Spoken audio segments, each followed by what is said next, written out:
Hey everybody, I'm Kelly and I'm here to give you some tips on how to pick your next hairstyle. Two things I'd like you to think about is your face shape and your skin tone. What I would recommend doing is to find out what kind of a skin tone you have, whether you are cool, warm, or neutral. I would suggest going and buying some craft paper from like maybe your local dollar store or craft store, but go get some craft paper and find there's usually a reddy pink color and a reddy orange color. Then you would want to get an ivory and a pure white sheet of paper. What you would do with those 4 sheets of paper is you take the 2 cool shades, which is the pinky red and the pure white, and you take them and you find a nice big mirror with good lighting, or even in front of the natural light would probably be the best. And what you do is you actually put them right underneath your chin. You just hold them there and you take the 2 cool ones first, or you could do them second, and then you would put them down, then you put the warm ones up against your skin tone.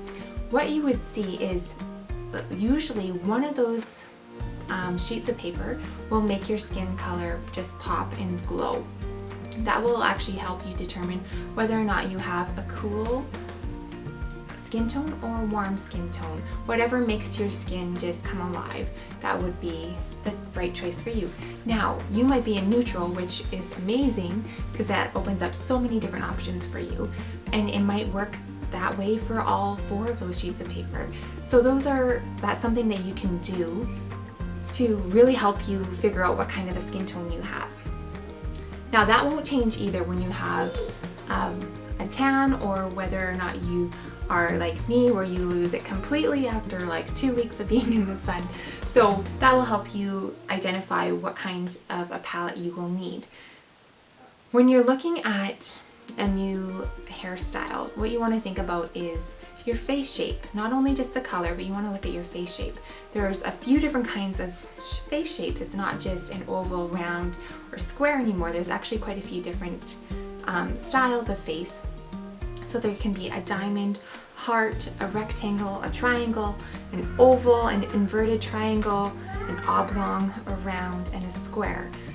Those types of face shapes, being able to identify what you have, will help you and your stylist figure out what kind of a haircut would be best suited to you. I want you to think about, what kind of a face shape you have. Is there something that you want to hide? Maybe you're like me, I feel like I have a big forehead, so I always like to have a little bit of fringe out front. That's my comfort zone. I like it, and I find when I pull my hair up, I always have something a little bit, you can dress it up a little bit more.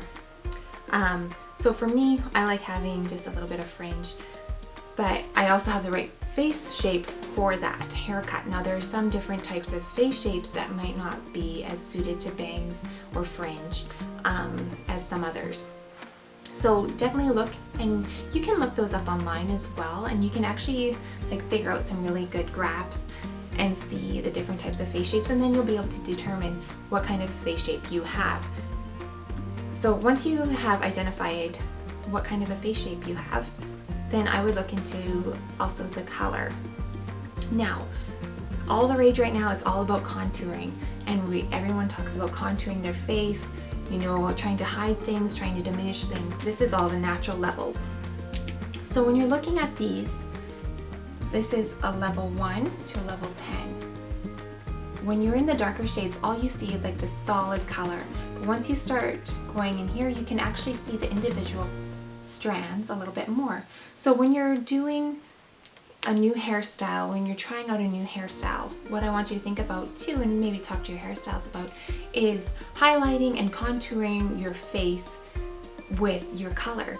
So say for instance I had a square face shape.